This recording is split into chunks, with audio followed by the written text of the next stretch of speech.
The Jesus Storybook Bible, A Little Girl and a Poor Frail Lady. There was once a little girl who didn't get out of bed one morning, or the next, or the next.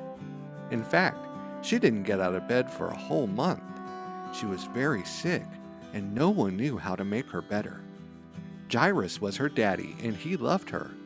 One day, he was sitting by her bed, holding her hand, wishing there was something he could... "I know," he said. He jumped to his feet, put on his coat, kissed his daughter, ran down the steps, past the servants, out of the house, through the gates, along the road, into the town, up the steps, and into the temple. He fought his way through all the people until, at last, he found who he was looking for. "Jesus," he said, falling at Jesus' feet. "My daughter," he pleaded. "Please." But he didn't need to beg because, before he'd even finished speaking, Jesus reached out his hand and helped him up. "I'll come at once," Jesus said. Jairus' eyes filled with tears. Jesus was coming. It would be all right. In those days, of course, they didn't have ambulances, so they had to go by foot.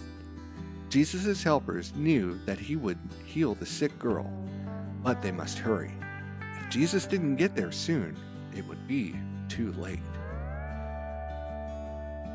But everyone was in the way, hustling and bustling, jostling and pressing, pushing and shoving, squishing and squashing. The disciples ran ahead, forcing back the crowd. Suddenly, Jesus stopped. His friends looked back. What was he doing? "Who touched me?" Jesus asked, because he felt power go out of him. "Me," said a frail lady, looking down at the ground because she was ashamed. The poor lady had been sick for 12 years, and she had to get well. She knew if she only touched Jesus' coat, she would be healed. So she touched his coat, and instantly she was well. "We don't have time," Jesus' friend said. But Jesus always had time. He reached out his hands and gently lifted her head. He looked into her eyes and smiled. "You believed," he said, wiping a tear from her eye, "and now you are well." Just then, Jairus' servant rushed up to Jairus. "It's too late," he said breathlessly. "Your daughter is dead." Jesus turned to Jairus. "It's not too late," Jesus said. "Trust me." At Jairus' house, everyone was crying.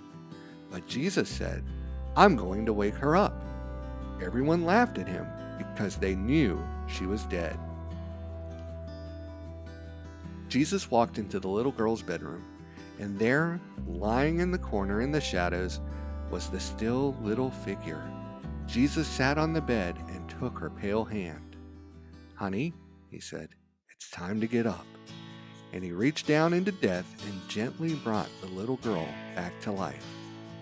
The little girl woke up, rubbed her eyes as if she had a good night's sleep, and leapt out of bed. Jesus threw open the shutters and sunlight flooded the dark room. "Hungry?" Jesus asked. She nodded. Jesus called to her family. "Bring this little girl some breakfast."